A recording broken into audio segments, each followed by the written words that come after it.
కనుక ఇవన్నీ ఆయనకు తెలుసు. అంటే నిజాలను మీరు పక్కన పెట్టి మోడీ చరిస్మా అయిపోయింది పని అని అనడం వేరు, నిజాలను మాట్లాడడం వేరు. ఆ ధైర్యము ప్రశాంత్ కిషోర్‌కు ఉంది.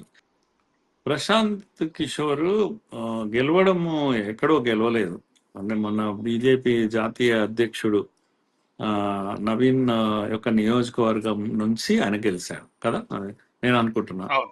ఆ అవునవును. నియోజకవర్గం సుమారుగా 30 ఏళ్లుగా బీజేపీ గెలుస్తుంది. చాలా బీజేపీకి బలమైన స్థానం అది. అలాంటి ప్లేస్‌లో బీజేపీని ఓడించి ఆయన గెలవడం మంచి మెజారిటీ కూడా. నేను అనుకుంటా 10-20 వేల మెజారిటీ కూడా వచ్చినట్టుంది. మంచి మెజారిటీతో గెలిచారు. ఈ గెలవడం ఏదైతుందో బీజేపీకి ప్రమాదకరమా అంటే ప్రమాదకరమే మరి. బీజేపీ ఓడిపోయింది కదా! కనుక హ్మ్. ప్రశాంత్ కిషోర్ గెలవడము బీజేపీకి ప్రమాదం అయితే కావచ్చు కానీ దేశానికి ప్రమాదం కాదు. దేశానికి మంచిది.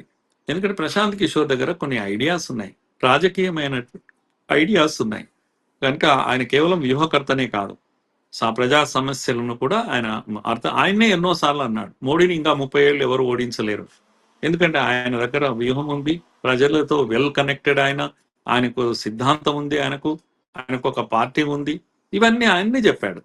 కనుక ఇవన్నీ ఆయనకు తెలుసు. అంటే నిజాలను మీరు పక్కన పెట్టి మోడీ చరిస్మా అయిపోయింది పని అని అనడం వేరు, నిజాలను మాట్లాడడం వేరు. ఆ ధైర్యము ప్రశాంత్ కిషోర్‌కు ఉంది. కనుక మోడీ బలం ఏంటో ప్రశాంత్ కిషోర్‌కు బాగా తెలుసు. కనుక మోడీ పైన ఫైట్ చేసే అపోజిషన్ లేదు కదా! దేశానికి నష్టం అది. రాహుల్ గాంధీ ఉన్నంత కాలం ఈ దేశానికి నష్టం లేదు. బలహీనమైన ప్రతిపక్ష నాయకుడు, ఒక వ్యూస్ లేని, ఒక ఐడియా లేని, ఊరికే ఏమంటాం టైం పాస్ ప్రతిపక్ష నాయకుడు. అలాంటి నాయకుడు ఉండడం మన దేశానికి నష్టం కదా! కనుక కనుక ప్రశాంత్ కిషోర్ గెలిచి రేపు బీహార్‌లో బీజేపీకి గట్టి పోటీ ఇవ్వగలిగితే దాంట్లో నష్టపోయేది ఎవరు? అదేంది యాదవ్ నితీష్ కుమార్. ఉన్నాడు కదా! ఆ? హ్మ్.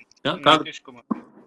నితీష్ కుమార్ అయిపోయింది. ఆయన పని అయిపోయింది. ఇప్పుడు బీజేపీ చేతిలోకి వచ్చింది. కానీ యాదవ్ ఉన్నాడు కదా, లల్లు యాదవ్ కొడుకు ఉన్నారు కదా, హ్మ్. వాళ్ళ పార్టీ అయిపోతుంది. అప్పుడు కనుక కనుక భయపడాల్సింది వాళ్ళు భయపడాలి ఇప్పుడు. సో అది మొదటి విషయం. వాళ్ళంతా కూడా చాలా చెడ్డ పేరు ఉన్నటువంటి వాళ్ళు. లల్లు ప్రసాద్, జంగిల్ రాజా అని అనేవాళ్ళు. కనుక పని చేసే కొత్త నాయకులు ఈ దేశానికి అవసరం. కనుక ప్రశాంత్ కిషోర్ రేపు ఏదైనా సమస్య వస్తుంది సంపత్ అక్కడ బీహార్లో, ఇదే విద్యారంగం వచ్చినాయి, ఇంకేదన్నా వచ్చినాయి, ఫీజులు ప్రభుత్వం చెల్లించలేదు, స్కాలర్షిప్లు ఇవ్వలేదు, ఏ సమస్య ఆయన పట్టించుకోడు పాపం. ఆయన చదువు కూడా తక్కువ, యాదవ్ది, లల్లు కొడుకుది కూడా. కనుక ఎప్పుడో ఒకసారి పెద్ద గొడవ చేస్తాడు. కులాలు వాటి ఆధారంగానే వాళ్ళు గెలుస్తూ ఉంటారు. ప్రశాంత్ కిషోర్ అట్లా కాదు కదా, కుల రాజకీయాలు కాదు కదా ఆయన చేసేది. ఆయన ఏం చేస్తాడంటే వ్యూహ రచన చేస్తాడు.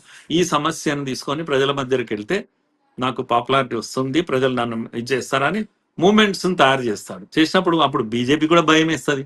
బీజేపీ కూడా ఒళ్ళు దగ్గర పెట్టుకొని పనిచేయాల్సి వస్తుంది. ఇదంతా ఎవరికి లాభం అవుతుంది? ప్రజలకు లాభం అవుతుంది కదా. కనుక నేనేమనుకుంటున్నాను, ప్రశాంత్ కిషోర్ గెలవడం అనేది శుభ సూచకం ఈ దేశంలో.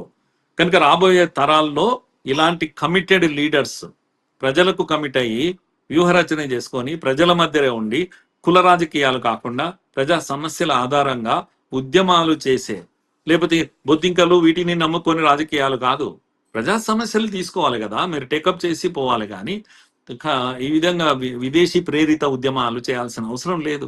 ప్రశాంత్ కిషోర్ గెలవడం అనేది నేనేమంటున్నా అంటే భారతదేశంలో రాజకీయాల్లో ఒక మలుపు తీసుకొస్తుంది. తప్పకుండా మోడీ ఈవెన్ పర్వర్టెడ్ మూమెంట్స్, ఒకటి చెప్పడం ఒకటి చేయడం, ఆమ్ ఆద్మీ పార్టీ లాంటిది కూడా ఆయన చేయడం. ఆ విధంగా ప్రశాంత్ కిషోర్ కొన్ని విలువలు కూడా ఉన్నాయి ఆయన దగ్గర. కనుక అది నేనైతే మంచిది అని అనుకుంటున్నాను. బీజేపీకి పోటీ చెక్ పెట్టడం కూడా చాలా మంచిది.